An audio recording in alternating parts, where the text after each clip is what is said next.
أعوذ بالله من الشيطان الرجيم.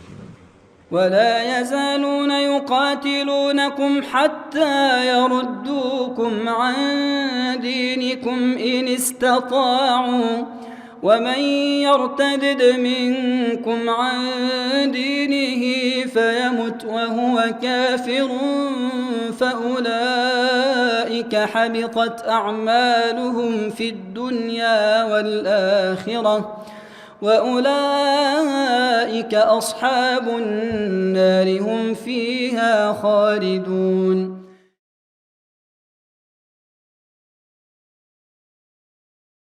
I was just a normal American girl. I was a military brat, and my dad was, a commander in the American Army. My environment was fairly normal. I had a good family. Wasn't into, drugs, alcohol, the normal things that teens were into. I was very studious. And because of this, I got approached by a group of people whose main aim was to destroy Islam. They wanted me to go to the university that they had chosen, where I would study Quran and Hadith and basically learn how to play with the Quran and the Hadith. They wanted to put me in the American Embassy in Egypt. When I graduated, I was supposed to study international relations, international law, and then, work with the embassies. And they had people set up everywhere, all over the world. They wanted me to work with women's rights and basically take women away from Islam, try to destroy the Muslim families through the women. And this appealed to me. I thought the Muslim woman was oppressed. I thought the Muslim woman had no rights, poor little desert woman covered from head to toe, living in a tent in the desert. Her husband comes home to his, 1,000 wives and beats them all up. I really had a bad image about Islam.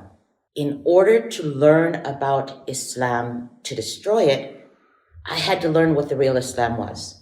I sat with a group of scholars who were primarily Jewish, and they taught me Quran, they taught me Hadith, and they taught me how to play with the Quran and the Hadith to try to take women away from Islam using women's rights.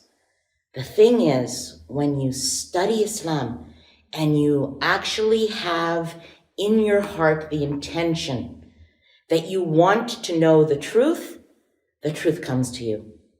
And I fell in love with the Quran. And by falling in love with the Quran, I fell in love with Islam. I didn't want to be a Muslim because Islam didn't seem like something easy or nice to me. And if I became Muslim, I knew that I would lose the things that I had. I would not become a diplomat, I would not have money, and I'd probably lose my family. So what I did was I studied Christianity, I studied Buddhism, I studied all the different religions, and I still found that Islam was the truth. And alhamdulillah, because of this, Allah subhanahu wa ta'ala, after 3 years of intensive studying, led me to al-Islam. And alhamdulillah, today I'm a Muslim as a result. And I am very grateful to Allah for this. I'd have to say my story is a story of plans. I planned, people that I was with planned, and Allah subhanahu wa ta'ala planned. After I became a Muslim, alhamdulillah, the people at the mosque, they came to my assistance. They were helping me with books, with information about Islam. They were giving me classes. There were families that basically almost adopted me. There was this one Moroccan sister, mashallah Zahra. She was a sweetheart. She became like a sister to me. There was an Egyptian family. They took me in and they worked with me, and everybody tried to help me to learn my deen, to learn Islam. And even though I didn't tell anyone that at that point my family had disowned me and I had no money and I had, I'd lost my scholarship because of course they're not going to pay for my education if I'm no longer going to be destroying Islam. So subhanallah, every few days I would find envelopes of money inside of my mailbox. And I know that the Muslim community was helping me. So yeah, I had a lot of help. And I love the way that the Muslims came together and they provided me true sisterhood. فمن يرد الله أن يهديه يشرح صدره للإسلام ومن يرد أن يضله يجعل صدره ضيقا حرجا كأنما يصعد في السماء